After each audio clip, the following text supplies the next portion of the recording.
주님의 말씀을 따르는 삶은 축복입니다. 성경 통독을 돕는 바이블 가이드입니다. 사사기 10장부터 12장을 읽습니다.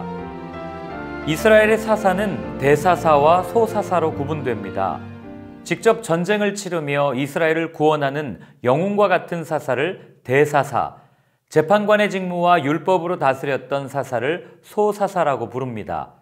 성경에 나오는 여러 명의 사사를 보면서 하나님께서 이스라엘 백성들을 얼마나 아끼시고 챙기셨는지 알 수 있습니다. 자신에게 맡겨진 소임을 다했던 사사들의 이야기를 들어보겠습니다.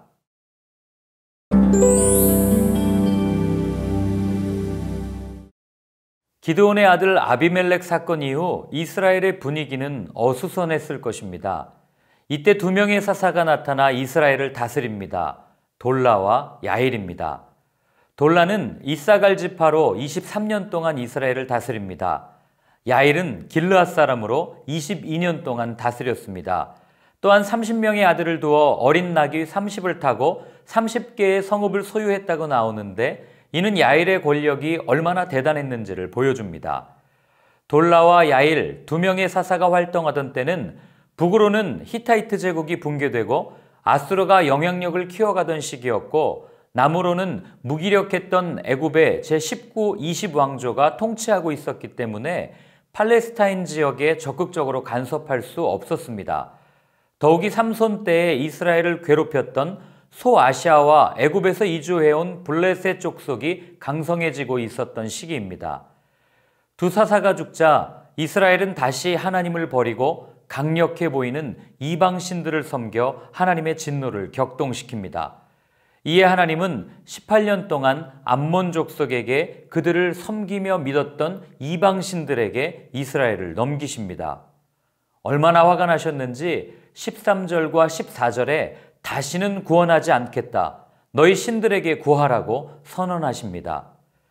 여기서 끝났어도 잘못했으니 맞아도 싸 하면서 넘어갈 수 있습니다. 그러나 하나님께서는 3절을 넘어가지 못하시고 16절에 이스라엘의 곤고함을 인하여 근심하십니다. 진노하셨지만 다시 긍휼을 베푸시는 모습 속에 인간을 향한 견딜 수 없는 하나님의 사랑, 그 마음이 고스란히 드러납니다.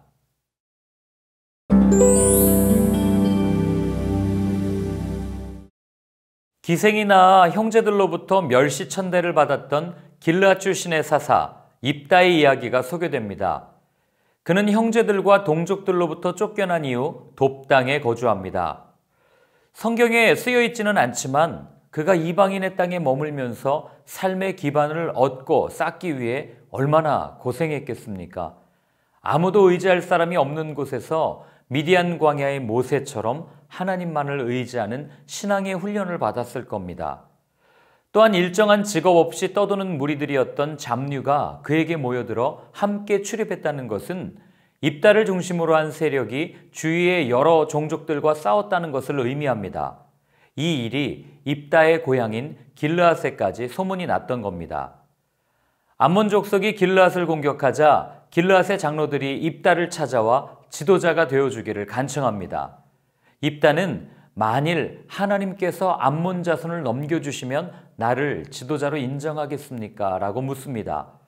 이는 지도자가 되고 싶어 안달이 났기 때문이 아니라 하나님께서 세워주시지 않으면 이스라엘의 지도자가 될 수 없음을 알았기에 했던 말입니다. 길르앗의 지도자가 된 입다가 암몬과 전쟁을 하기 전 아르논 강가에서 야복 강까지 요단 동편의 영토권을 놓고 암몬의 왕과 설전을 벌입니다. 싸우기 전에 설득함으로 평화적으로 해결하고 싶어하는 입다의 의지가 드러납니다. 암몬 왕의 요구는 이스라엘이 빼앗은 요단 동편의 땅을 돌려달라는 겁니다. 이를 들은 입다는 헤스본 왕 시온이 형제를 멸시하며 지나가기를 허락하지 않고 오히려 이스라엘을 공격하려 했던 과거를 이야기하며 아모리 족속에게서 빼앗은 땅이지 암몬 족속과는 무관한 땅임을 강조합니다. 또한 이 땅이 암몬 족속의 땅이었다 하더라도 300년 동안 잠잠히 있다가 이제 와서 영토권을 주장한다는 것은 터무니없는 말이라고 일축합니다. 이에 하나님의 영이 입다에게 임합니다. 입다는 하나님께 누구든지 내 집 문에서 나와서 나를 영접하는 자를 하나님께 번제물로 드리겠다고 서원하고 승리합니다. 사실 히브리어 본문은 의도된 희생물 혹은 사람의 성별이나 종류를 확정할 수 없습니다. 입다는 먼저 동물을 만날 것으로 기대했을지도 모르겠습니다. 그런데 이게 웬일입니까? 승리하고 돌아오자 자신의 딸이 나와서 영접하는 겁니다. 입다는 괴로웠지만 어쩔 수 없이 자신의 딸을 하나님께 제물로 바칩니다.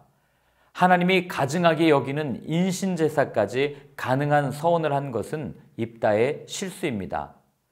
사람을 제물로 바치는 것을 금지한 율법을 생각하지 못한 경솔한 서원이었던 겁니다.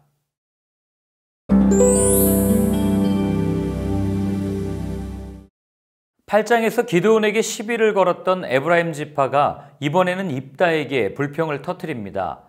암몬 사람들과 싸울 때에 함께 싸우자고 자신들을 왜 부르지 않았냐고 말한 겁니다. 에브라임 지파가 가지고 있었던 지파적 우월감과 교만이 다시 드러납니다. 도움을 요청할 때는 꿈쩍도 하지 않다가 이제야 이렇게 나오니 얼마나 화가 났을까요? 거기에 4절에서 보듯 입다를 에브라임에서 도망친 사람이라고 말하므로 과거의 형제들로부터 쫓겨났었던 그를 모욕합니다. 입다는 시옷 발음을 하지 못하는 에브라임 사람들의 특성을 이용하여 쉬볼렛이라 발음하면 살려주고 십볼렛이라 발음하면 죽입니다. 결과 42,000명의 에브라임 지파 사람들이 요단강 나루턱에서 죽었습니다. 이어 7년 동안 베들레헴을 다스린 입산, 10년 동안 사사를 감당했던 스불론 사람 엘론, 8년 동안 사사를 감당한 비라돈 사람 압돈이 소개됩니다.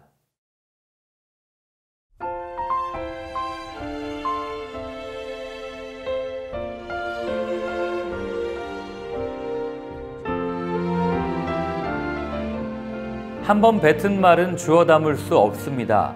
그래서 선조들은 말의 중요성을 그토록 강조했던 겁니다. 하나님을 향한 열정으로 쉽게 서운했던 입다의 모습은 아무리 위대한 믿음을 가진 사람일지라도 하나님을 향한 뜨거운 열정이 있다 하더라도 하나님의 뜻이 무엇인지 살피지 않고 자신의 감정과 생각에 치우칠 때에는 실수를 범할 수밖에 없다는 것을 알려줍니다. 그래서 바울이 선줄로 생각하는 자는 넘어질까 조심하라고 권면했던 겁니다. 무슨 일을 하기 전에 계획을 세우고 잘 준비하는 것은 당연히 필요합니다. 그러나 그 이전에 선행되어야 할 것은 그 일을 통해 드러내기를 원하시는 하나님의 뜻을 묻는 겁니다. 그분의 뜻을 알 때 실수하지 않을 수 있기 때문입니다. 오늘 집을 나서기 전 기도하셨습니까? 사람들과의 미팅을 앞두고 간구하셨습니까? 일을 진행하기 전에 그분의 뜻을 물으셨습니까? 오늘도 그분의 뜻이 드러나는 나의 삶이기를 소원합니다.